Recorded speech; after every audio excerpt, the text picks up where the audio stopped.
ఒక అమ్మాయి రైలు కింద పడి ఆత్మహత్య చేసుకుని చనిపోయినంత దుర్మార్గం ఈ రాష్ట్రంలో జరగడం నిజంగా హృదయాన్ని కలిచివేస్తున్నటువంటి సంఘటన. ఆమె చేసిన తప్పేంటి?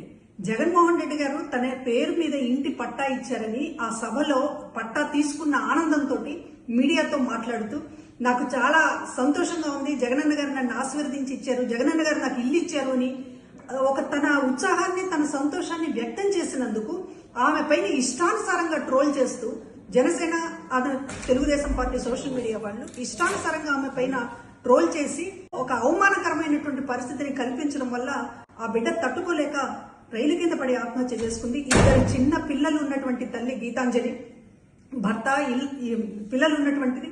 అమ్మఒడి పథకం కూడా అందుకుంటోంది. ఆ సంతోషంతో అమ్మఒడి పథకం అందుకుంటున్న సంతోషంతో పాటు ఇళ్ల పట్టా కూడా వచ్చిందనేటటువంటి ఒక ఆనందాన్ని వ్యక్తం చేసినందుకు ఆమెని నిండు ప్రాణాన్ని బలి తీసుకుంది తెలుగుదేశం పార్టీ, జనసేన. వీళ్ళు అసలు మనుషులేనా అని అనిపిస్తోంది.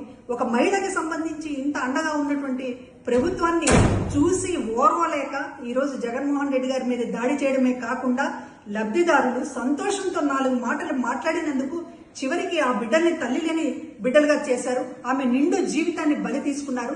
మిమ్మల్ని ఎట్టి పరిస్థితుల్లో కూడా క్షమించకూడదు. ఈ రాష్ట్రంలో ఉన్న మహిళలందరికీ కూడా చెప్తూ ఉన్నాము.